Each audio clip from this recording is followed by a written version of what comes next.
Hi guys, आज अपनी class number second है AS22 की। लास्ट क्लास में अपन ने AS की सीरीज स्टार्ट करी थी, जिसमें अपन ने सबसे पहले AS22 को स्टार्ट किया था just because it's very important for exam purpose. So हमने AS22 स्टार्ट किया था। सर, कल अपन ने AS22 में जो कुछ भी पढ़ा था उसका अपन फटाफट से क्विक रिकैप कर लेते हैं, ताकि आज की जब अपन क्लास करेंगे तो अपन को थोड़ी बहुत हेल्प मिलती रहेगी। तो सर, लास्ट क्लास में अपन ने क्या क्या पढ़ा था, एक बार फटाफट से आप अपनी कॉन्सेप्ट कॉपी खोल लीजिए। AS22 का क्या नाम था सर? मैंने आपको क्या बताया था? Taxation on accounting income. मैंने इसमें क्या बताया था सर कि जैसे आपके अकाउंट्स के अंदर इनकम आ रही है 20 रुपये और टैक्सेशन के अंदर इनकम आ रही है आपकी 15 रुपये, तो जो 5 रुपये का डिफरेंस आ रहा है वो कौन डील करता है? AS22 डील करता है। तो मैंने पहला ही नोट आपको ये लिखवाया था कि जो डिफरेंस होता है अकाउंटिंग इनकम और टैक्सेशन इनकम के बीच का, वो कौन डील करता है? AS22 डील करता है। फिर मैंने आपको बताया था कि यहाँ पे दो टाइप के डिफरेंस होते हैं AS22 में। एक होता है टेम्परेरी डिफरेंस, एक होता है परमानेंट डिफरेंस। फिर मैंने आपको बताया था जो टेम्परेरी डिफरेंस होता है वो डिफरेंस होता है कि जो रिवर्स हो जाता है इन अनदर अकाउंटिंग पीरियड में। मतलब एक ऐसा डिफरेंस जो इस साल अराइज हुआ है और अगले साल वो क्या हो जाएगा? रिवर्स हो जाएगा। परमानेंट डिफरेंस वो डिफरेंस होता है जो कि कभी भी रिवर्स नहीं होगा, नेवर एवर कभी भी रिवर्स नहीं होगा। क्लियर क्या? Yes sir. फिर मैंने आपको बताया था कि जो AS22 है वो डील करता है ओनली टेम्परेरी डिफरेंसेस से। मतलब अगर परमानेंट डिफरेंस अगर आपको क्वेश्चन में दिख जाता है तो आप लिखोगे परमानेंट डिफरेंस को आप इग्नोर करोगे, क्योंकि AS22 परमानेंट डिफरेंस को कंसिडर नहीं करता, उसको डील नहीं करता है। आपको परमानेंट डिफरेंस के कुछ एग्जांपल्स लिखने होंगे, जैसे कि आपका डोनेशन हो गया। जैसे कि डोनेशन हो गया, अब आप डोनेशन जो होता है वो आप अपने अकाउंट्स में तो डेबिट कर देते हो, लेकिन आप टैक्सेशन जब आप PGBP पढ़ते हो तो आप उसको इग्नोर कर देते हो। पढ़ा है इतना आपने? Yes sir. CSR एक्सपेंडिचर जब आप अकाउंट कराते हो तो डेबिट कर देते हो PNL में, लेकिन आप जब टैक्सेशन में PGBP बनाते हो तो आप उसको इग्नोर कर देते हो। क्लियर? ऐसे पेनल्टी या फाइन हो गया। पेनल्टी और फाइन में भी आप क्या करते हो? अकाउंट्स में तो आप उसको डेबिट कर देते हो, लेकिन टैक्सेशन जब आप PGBP बनाते हो तो उसको आप इग्नोर कर देते हो। लेकिन जैसे अगर आपके पास इंटरेस्ट ऑन टैक्सेशन और free bond, interest on tax free bond, मतलब आपको इंटरेस्ट मिला है उन बॉन्ड्स पर जो कि टैक्स फ्री हैं, तो आप अकाउंट्स में तो उसको क्रेडिट कर देते हो PNL में, लेकिन जब आप टैक्सेशन में PGBP बनाओगे तो आप उसको इग्नोर कर दोगे। समझ में आया? तो ये वो डिफरेंस है जो कि क्या होता है? परमानेंट नेचर के डिफरेंस होते हैं, जिन्हें कभी भी रिवर्स नहीं किया जा सकता है, क्योंकि इनकम टैक्स इन्हें अलाउ ही नहीं करता है। क्लियर? आता है सम टर्मिनोलॉजी, जो फिर मैंने आपको बताई थी कुछ टर्मिनोलॉजी, जिसमें मैंने आपको बताया था करंट टैक्स। करंट टैक्स का क्या बताया था मैंने कि सर जो टैक्सेशन प्रॉफिट होता है इनटू टैक्स रेट, और जो मेट प्रॉफिट होता है into MAT rate, whichever is higher, वो आपका करंट टैक्स होता है। फिर मैंने आपको बताया था डेफर्ड टैक्स में मैंने आपको बताया था जो भी टेम्परेरी डिफरेंस होता है उसको आप मल्टीप्लाई करोगे फ्यूचर टैक्स रेट से। किससे मल्टीप्लाई करोगे? फ्यूचर टैक्स रेट बोलिए सर मैंने, tax rate, not a MAT rate. क्या बोली मैंने? टैक्स रेट बोलिए, फ्यूचर टैक्स रेट से। क्लियर? फिर मैंने आपको बताया था कि ये दो टाइप का होता है जिसमें अपन डेफर्ड टैक्स एसेट बना सकते हैं, डेफर्ड टैक्स लायबिलिटी बना सकते हैं। डेफर्ड टैक्स एसेट बनाने की अपन जो एंट्री करते हैं वो DT account debit to PNL करते हैं, और DTL की करते हैं PNL account debit to DTL account. Clear? Yes sir. फिर मैंने आपको बताया था कि जो प्रॉफिट आफ्टर टैक्स है वो कैसे निकलता है? प्रॉफिट बिफोर टैक्स में से करंट टैक्स माइनस कर दो, DTL माइनस कर दो, DTA ऐड कर दो, तो आपके पास आ जाएगा प्रॉफिट आफ्टर टैक्स। फिर आपको मैंने बताया था कि हाउ टू नो, हमें कैसे पता चलेगा कि कब हमारे को DTA बनाना है, कब हमारे को DTL बनाना है। तो फिर मैंने उसका आपको एक शॉर्ट ट्रिक दी थी, एक शॉर्ट ट्रिक बताई थी मैंने आपको। क्या शॉर्ट ट्रिक बताई थी? मैंने आपको बताया था कि अगर आपकी अकाउंट्स की असेट और इनकम ज्यादा है तो DTL बनेगा, अगर आपकी अकाउंट्स की लायबिलिटी और एक्सपेंडिचर ज्यादा है तो आपका DTA बनेगा। फिर मैंने कुछ आपको स्पेशल केसेस बताए थे। स्पेशल केसेस में मैंने आपको सबसे पहले बताया था कि अगर आपका provision for bad and doubtful debts का केस हो, किसका केस हो? Provision for bad and doubtful debts का, या किसी भी प्रोविजन फॉर एनी लायबिलिटी का हो, या फिर किसी भी प्रोविजन फॉर एसेट का हो, तो उस पर हमेशा DTI DTL बनाया जाएगा। क्योंकि ये मैंने बताया था, क्योंकि इसका पीछे एक कॉन्सेप्ट है, क्योंकि ये रिवर्स हो जाएगा जब भी ये कैश के अंदर रियलाइज होगा। समझ में आई बात? क्लियर? Yes sir. फिर मैंने बताया था जब भी साइंटिफिक रिसर्च असेट आप खरीदते हो, सेक्शन 35 कुछ AD है, D है, ऐसा कुछ इनकम टैक्स में, तो हमेशा आप क्या बनाते हो? DTL बनाते हो। क्लियर क्या? Yes sir. लेकिन अगर आप प्रीलिमिनरी एक्सपेंडिचर करते हो तो हमेशा क्या बनाते हो? DTA बनाते हो। अगर आपको फॉरेन करेंसी गेन हुआ है तो आप हमेशा क्या बनाओगे? DTL। अगर फॉरेन करेंसी लॉस हुआ है तो हमेशा क्या बनाओगे आप? DTA। क्लियर क्या? Yes sir. अगर आपको रिवैल्यूएशन गेन हुआ है, लॉस हुआ है, तो ना तो DTA बनेगा ना ही DTL बनेगा। ये एक एक्सेप्शन है AS22 में और इंड AS 12 में। Clear? Yes sir. Ind AS आप CA फाइनल लेवल पे पढ़ोगे। उसके बाद अगर कोई अनएब्जॉर्ब डेप्रिसिएशन है या ब्रॉड फॉरवर्ड लॉस है तो हमेशा क्या बनाओगे आप? DTA ही बनाओगे। क्लियर क्या? क्या सर ये आपने नोट्स कल लिखे थे, कल अपन ने यहाँ तक की चीज़ करी थी क्या? और कल अपन ने इलस्ट्रेशन नंबर 1 और इलस्ट्रेशन नंबर 2 भी किया था। नाउ सर आज हमारी क्लास नंबर 2 है, तो हम क्लास नंबर 2 में क्या करने वाले हैं सर? हम क्लास नंबर 2 में आज हमारा इलस्ट्रेशन नंबर 3 करेंगे, जिससे आप एग्जाम पर्पज़ के लिए बहुत ज़्यादा LDR इंपॉर्टेंट मार्क कर लीजिए। क्लियर क्या? Yes sir. अगर मैं एग्जामिनर होता तो मैं ये क्वेश्चन जरूर आपको देता पेपर में, एक बार टेस्ट जरूर करता इस क्वेश्चन को देखकर। क्लियर? Yes sir. बताइए क्या लिखा हुआ है? आपको कंपनी ने लॉस कराया है कब? 2 लाख रुपए का फॉर ईयर एंडेड 31 मार्च 2001। मतलब कंपनी ने 31 मार्च 2001 को कितने रुपए का लॉस? 2 लाख रुपए का। लेकिन अगले साल नेक्स्ट ईयर और उससे नेक्स्ट ईयर में उसने क्या कराया? प्रॉफिट कमाया 1 लाख रुपए का, और उससे नेक्स्ट ईयर में कमाया 1,20,000 रुपए का profit. It is assume that कि जो लॉस है वो आप कैरी फॉरवर्ड कर सकते हो फॉर 8 ईयर्स के लिए, और जो टैक्स रेट है वो कितना है सर? आपका 40% है। By the end of 31 March 2001 the company feels that there will be a sufficient taxable income in future income against which the carry forward loss can be set off, and there is no difference between the taxable income and accounting income except that the carry forward loss is allowed in the year 2002-2003 for tax purpose। ठीक है? Prepare a statement of profit and loss. आपको statement of profit and loss बनाना है। फिर तो आप मेरी बात सुनिए, P&L अकाउंट बनाना है आपको। क्या बनाना है? P&L account. किसके अकॉर्डिंग बनाना है सर? आपको अकाउंट्स के अकॉर्डिंग बनाना है। किसके अकॉर्डिंग बनाना है आपको? अकाउंट्स के अकॉर्डिंग। अकाउंट्स के अकॉर्डिंग बनता है हमेशा P&L अकाउंट। क्वेश्चन जब भी साइलेंट होता है तो वो हमारे से यही पूछता है कि आपको अकाउंट्स के अकॉर्डिंग P&L अकाउंट बनाना है। तो ईयर 1 आपका, ईयर 2 एंड ईयर 3 3 साल है।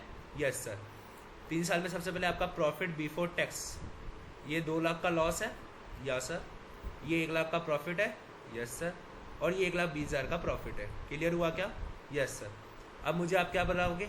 क्या माइनस करोगे सर आप इसमें से? आप करंट टैक्स माइनस करोगे। Yes sir. करंट टैक्स मैंने आपको क्या बताया था? बताइए, करंट टैक्स मैंने आपको क्या बताया था? Taxable profit. क्या बताया था मैंने? कि सर जो भी आपका टैक्सेबल प्रॉफिट होगा मल्टीप्लाई आप उससे किससे कर दोगे? टैक्स रेट से। ये बताया था मैंने आपको। और जो आपका मैट का प्रॉफिट होगा, देखिए सर आपकी कॉन्सेप्ट कॉपी में अगर कुछ गलत बोल रहा हूँ तो मैं, इनटू मैट रेट से, और विच एवर इज हायर, और इन दोनों में से जो हायर होगा अपन उसको लेंगे।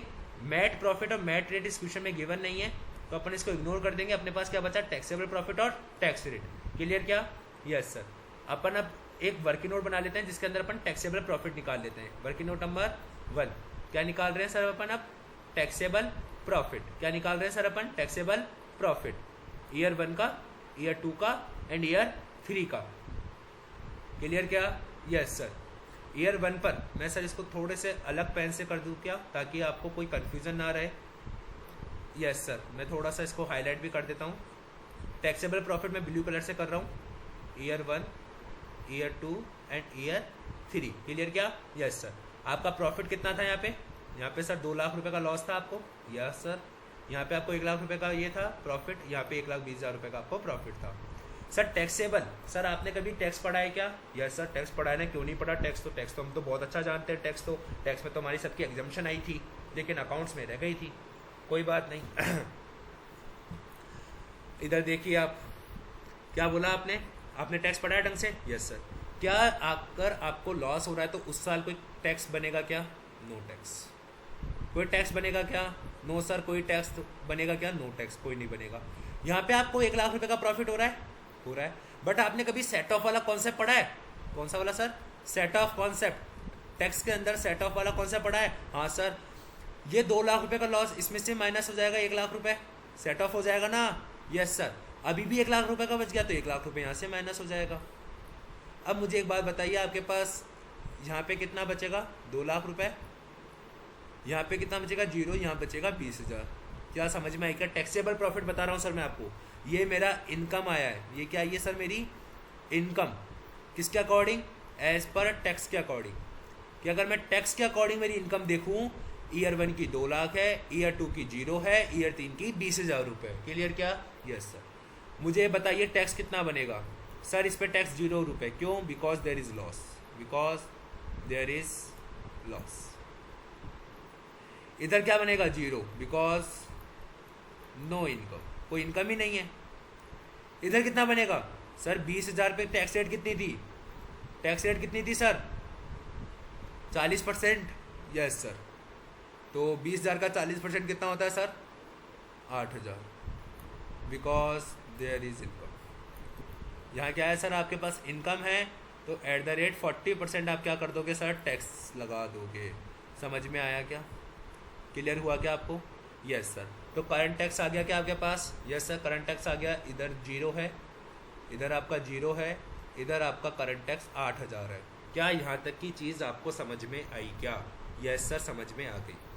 अब बताइए सर, आप उसके बाद क्या माइनस करते हो? सर हम माइनस करते हैं DTL और प्लस करते हैं DTA, यही करते हैं। Yes sir.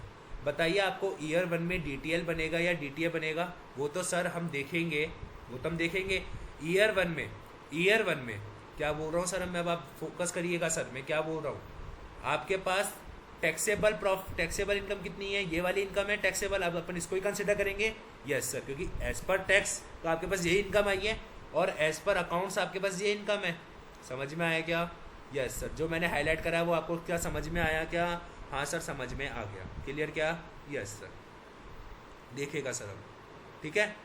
यस, हमारे पास सर 2 लाख रुपए टैक्स का लॉस है, यहाँ पे भी लॉस है, दोनों इक्वल है। आपको मैंने क्या बताया था सर? मैंने आपको क्या बताया था सर? लॉस के केस में क्या बनता है हमेशा? सर लॉस के केस में आपने हमेशा मेरे को बताया था DTA बनता है, यही बताया था। हाँ सर, लॉस के केस में हमेशा DTA बनता है। क्या बताया था? DTA बनता है। Yes sir. तो लॉस के केस में DTA बना देंगे कितना? 2 लाख का 40%, कितना? 80,000 आप ऐड कर दोगे। समझ में आई क्या बात? Yes sir. अब सेकेंड ईयर का देखें, सेकेंड ईयर में क्या है सर? 1 लाख रुपए का प्रॉफिट है, यहाँ 0 रुपए का प्रॉफिट है। यहाँ पे कितने रुपए का प्रॉफिट है? 0 रुपए का। अब मुझे एक बात बताइए, अकाउंट्स का प्रॉफिट ज़्यादा है मेरे पास? Yes sir. देखिए, अकाउंट्स का प्रॉफिट ज़्यादा है। हाँ सर, अकाउंट्स का प्रॉफिट ज़्यादा है तो क्या बनेगा? DTL बनेगा। अकाउंट्स का, देखिए सर मैं क्या बोलना चाहता हूँ, अकाउंट्स का प्रॉफिट ज़्यादा है हमारे पास तो DTL बनेगा। यस सर, DTL बना दीजिए। कितना? 1 लाख का 40%, वही फ्यूचर टैक्स रेट 40% ही है, तो 40,000 का DTL, जो कि क्या होगा? माइनस होगा। समझ में आ रही है क्या बात? Yes sir. उसके बाद ईयर 3 आपके पास 1,20,000 रुपये है यहाँ पे, और यहाँ पे कितना रुपये आपके पास? 20,000 रुपये। मतलब अकाउंट्स की इनकम अगेन ज़्यादा है। Yes sir. कितने रुपए से ज़्यादा है? 1 लाख रुपए से ज़्यादा है तो क्या बनेगा?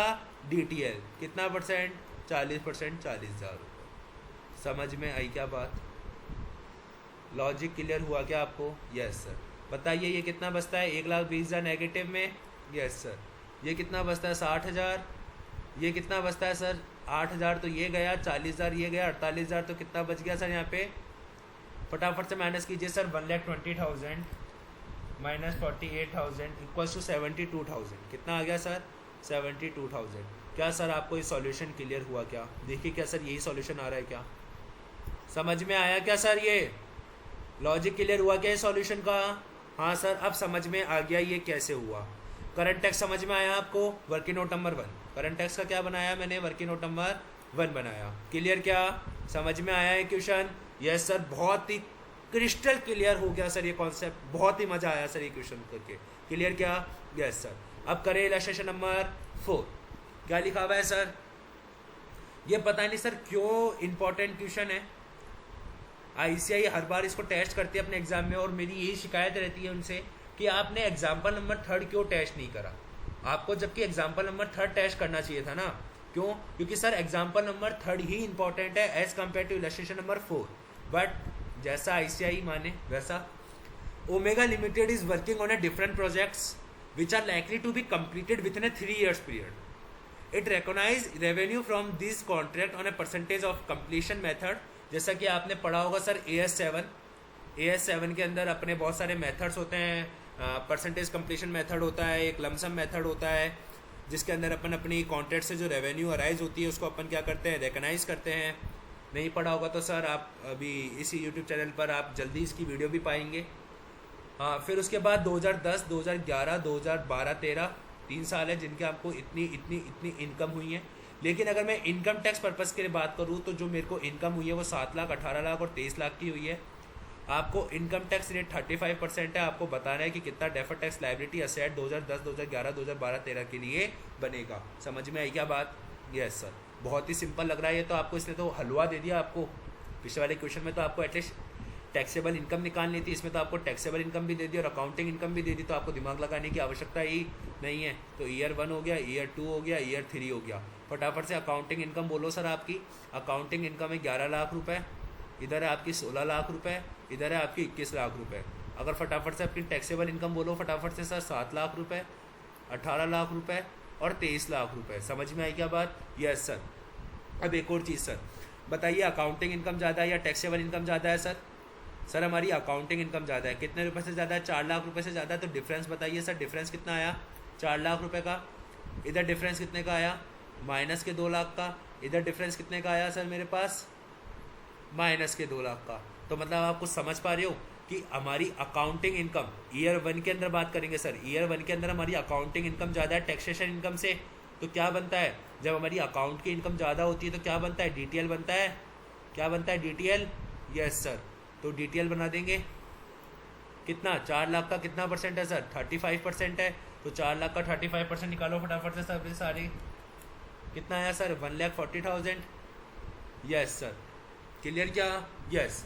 अब सर हमारी सेकेंड ईयर की बात कर लें। यस, सेकेंड ईयर में क्या हो रहा है सर? सेकेंड ईयर में जो हमारी अकाउंट्स की इनकम आ रही है वो आ रही है 16 लाख रुपए और टैक्सेशन की इनकम आ रही है 18 लाख रुपए। मतलब अकाउंट्स की इनकम कम है। अगर अकाउंट्स की इनकम ज़्यादा होती है तो डीटीएल बनता है, लेकिन अकाउंट्स की इनकम कम है तो क्या बनेगा? डीटीए बनेगा। क्लियर क्या? Yes sir. क्या बना देंगे अपन अब? डीटीए बना देंगे। क्लियर क्या? Yes sir. 2 लाख का कितना परसेंट? 35%। कितना बन गया? 70,000 रुपये। समझ में आई क्या बात? Yes sir. अब थर्ड ईयर का देखें। यस सर, थर्ड ईयर में हमारी अकाउंटिंग इनकम 21 है और टैक्सेशन इनकम 23 लाख है। मतलब अकाउंटिंग इनकम हमारी कम है और अकाउंटिंग इनकम कम होती है तो क्या बनता है? डीटीए बनता है। और ज़्यादा होती है तो डीटीएल। मतलब कम है तो क्या बनेगा? डीटीए बनेगा। कितना परसेंट से? वही 35%, मतलब 70,000 रुपये। क्या आपको लॉजिक क्लियर समझ में आया क्या? ये पूछा है क्या इन्होंने? हाँ सर, इन्होंने यही पूछा है। समझ में आया क्या? अब सर एक बात बताओ, ये जो मेरे पास बैलेंसेज आए हैं, एक ये बैलेंस और ये बैलेंस, ये क्या होते हैं सर मेरे पास? ये होते हैं मेरे क्लोजिंग बैलेंस। क्या होते हैं सर? ये मेरे क्लोजिंग बैलेंस। अगर मैं फॉर द ईयर की बात करूँ, किसकी बात करूँ सर मैं? For year. मतलब इस ईयर 1 के लिए अगर देखूँ तो 1,40,000 का डीटीएल बनेगा। Yes sir. अगर मैं ईयर 2 की बात करूँ, किसकी बात करूँ? ईयर 2 की, तो 1,40,000 का डीटीएल है, 70,000 का डीटीए है। तो क्या बनाएंगे अपन? 70,000 का डीटीएल। समझ में आई क्या बात? क्लियर हुआ क्या? ये क्या बनेगा? डीटीए, सॉरी डीटीएल बनेगा ये भी। क्लियर क्या? Yes sir. और फिर थर्ड ईयर की बात करूंगा तो मेरा 70,000 का क्लोजिंग है ये, और इस ओपनिंग ये है, तो मेरा डीटीएल या डीटीए क्या बनेगा सर? 0 रुपये। समझ में आई क्या आपको? लॉजिक क्लियर हुआ क्या? नहीं आया समझ में? फॉर द ईयर वाला वापस समझ लीजिए सर, एक बार वापस समझ लीजिए, कोई टेंशन वाली बात नहीं है सर, वापस समझ लीजिए। देखिए क्या बोला मैंने, सुनिएगा सर ढंग से। ये मेरे पास क्या आता है? क्लोजिंग बैलेंस आता है, जो कि बैलेंस शीट में दिखाया जाता है। क्लियर क्या? Yes sir. बैलेंस शीट में 2001 का क्लोजिंग, 2001 का क्लोजिंग कितना है? 1,40,000 है। तो वो कि वही मेरे 2001 के पीएनएल अकाउंट में जाएगा, पीएनएल अकाउंट में भी इतना ही बनेगा। Yes sir. 2002 का क्लोजिंग कितना है मेरे पास? 70,000 है। और 2001 का क्लोजिंग कितना है? 1,40,000 है। मतलब दोनों का डिफरेंस देखेंगे तो कितना आ जाएगा सर? 70,000 रुपये का पीएनएल बनेगा। समझ में आई क्या बात? Yes sir. 2003 पे आ जाए आप। Yes sir. 2003 का क्लोजिंग कितना है मेरे पास? 70,000 रुपये। और 2002 का क्लोजिंग कितना है? 70,000 है। 2003 का भी 70,000 है। मतलब पीएनएल कितने रुपए का बनेगा? 0 रुपये का। समझ में आया क्या? उन्होंने यही देखा है। देखो क्लियर हुआ क्या? समझ में आई क्या बात? Yes sir. आप मेरा वाला फॉर्मुलेट कर सकते हो, कोई दिक्कत वाली बात नहीं है। समझ में आया या नहीं आया पहले तो आप मुझे ये बताइए। क्लियर क्या? Yes sir. तो सर हमने इलस्ट्रेशन नंबर 4 भी हमारा ख़त्म कर लिया है। क्लियर क्या? Yes sir. अब हम क्या करते हैं सर, हमारे क्वेश्चंस पर आ जाते हैं फटाफट से। ठीक है? Yes sir.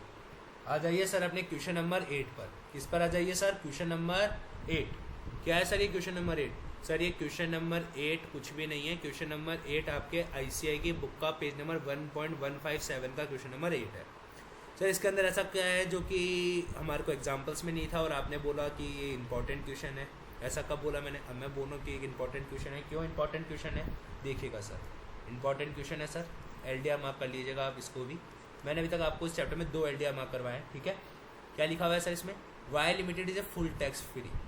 ये एक इंपॉर्टेंट वर्ड है सर, इसको मैं आपको हाईलाइट भी कर देता हूँ, आप भी कर लीजिएगा जिनके पास हाईलाइटर हो।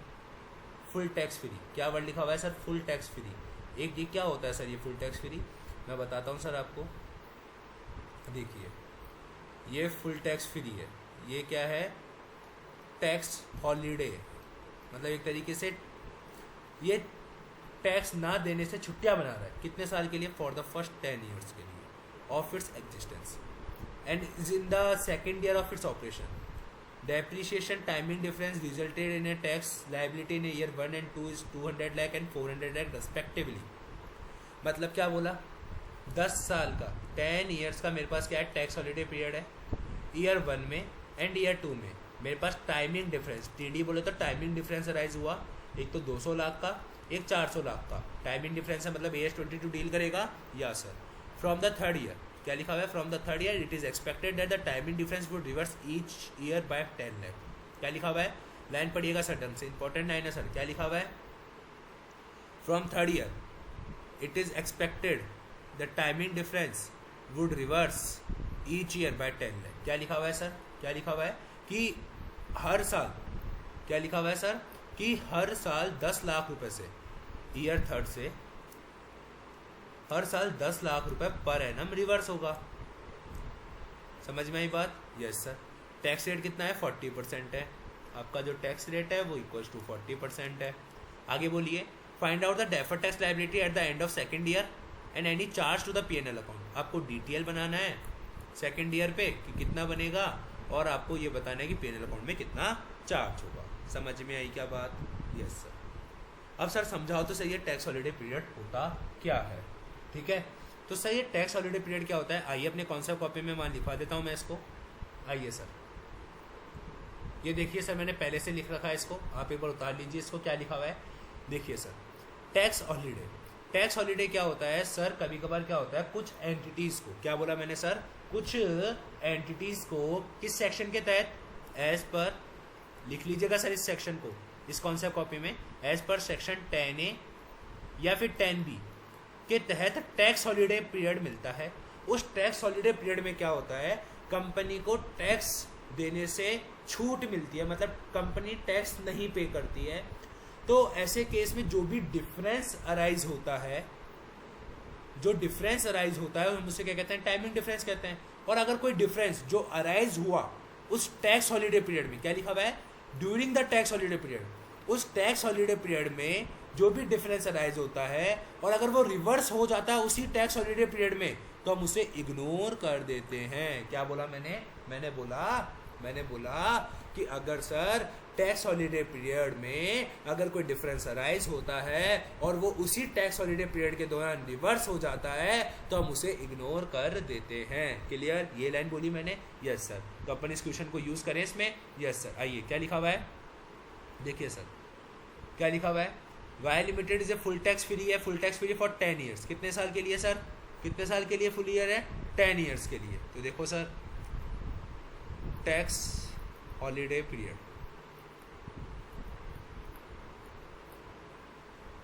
10 साल है, यस सर। टाइमिंग डिफरेंस कितना है, 240 है। क्या लिखा है, from the third year it is expected timing difference would reverse.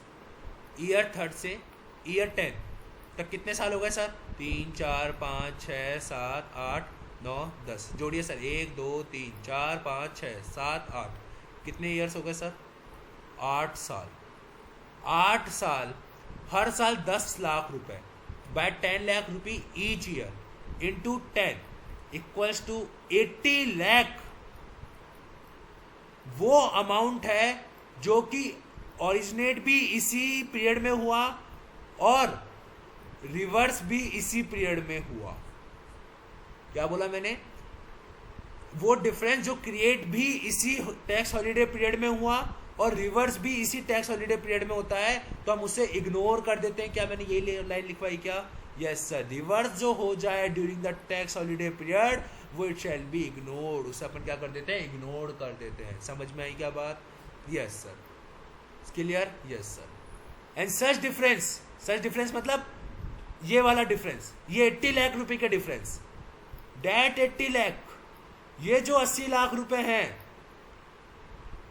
Reduced कर दिया जाएगा from the first originate difference से, from the first year difference. First year difference कितना है? 200 लाख रुपए का है।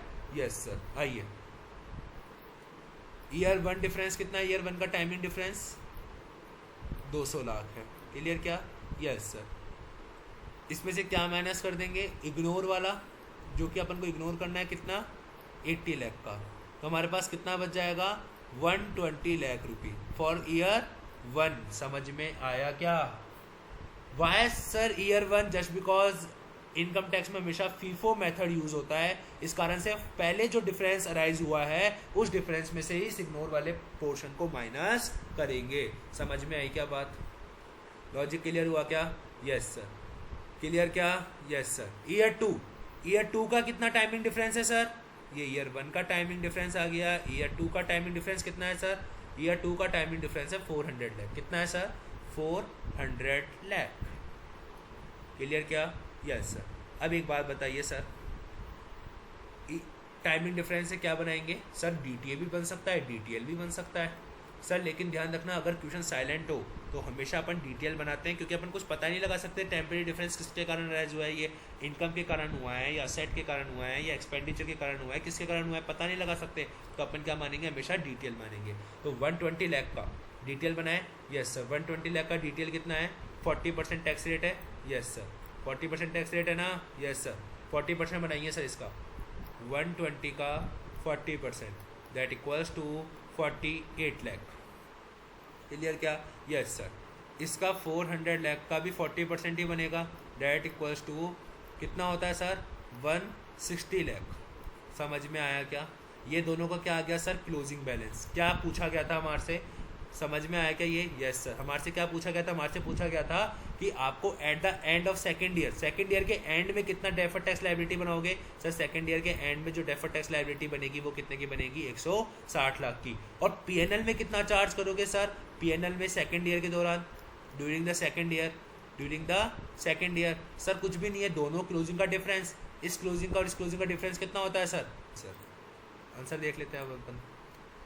कितना आया फर्स्ट ईयर में? 48 लाख। सेकेंड ईयर में कितना आया? 160 लाख। टोटल डिटेल कितना हो जाएगा अपने पास? 208 लाख का। लॉजिक क्लियर क्या?